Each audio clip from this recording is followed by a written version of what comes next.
I grew up in a family that didn't talk a lot about religion. It was, very happy, ordinary, but non-religious Australian home. It's not that talking about God or religion was taboo. It's just that for whatever reason we never talked about it. We talked about sport a lot, actually, particularly my dad.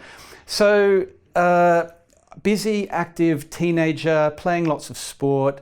Around the age of 14, eventually my knees start giving me all sorts of trouble. So I go to the doctor. The doctor says, look, you've got to stop all sport.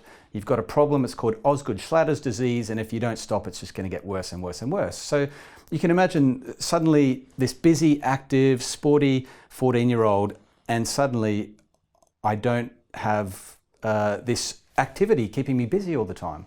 And as a result, I just had all this time on my hands, and it just really got me to thinking deeply about life, perhaps for the first time. And I can remember the moment just standing in the playground at lunchtime at school, and the thought just occurred to me, is it true that we just live for 80 or 90 years, and then we die, and then we're dust, and that's it?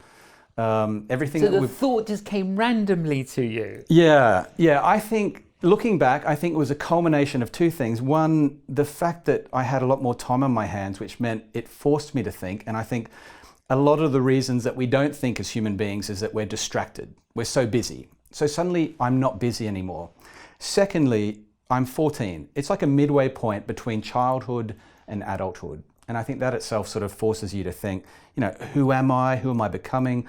What is life all about? So I think those things just sort of coalesced into this moment where I'm just having this existential experience in the playground thinking, where did I come from? Am I just here through this random, unguided product of time and matter and chance? And as I said, do we just live 80 or 90 years and then we die and that's it, and everything we've loved, everything we are, everything we've achieved just dissipates into nothingness? And I just thought to myself, if that's true, that's a sad story. And if I'm honest with myself, a meaningless one as well. And I remember thinking, it's sort of a little bit like a video game. I was into video games at the time as well. And it's like a video game where no matter how well you play the game, at the end, it's the same result every time, blank screen, you lose.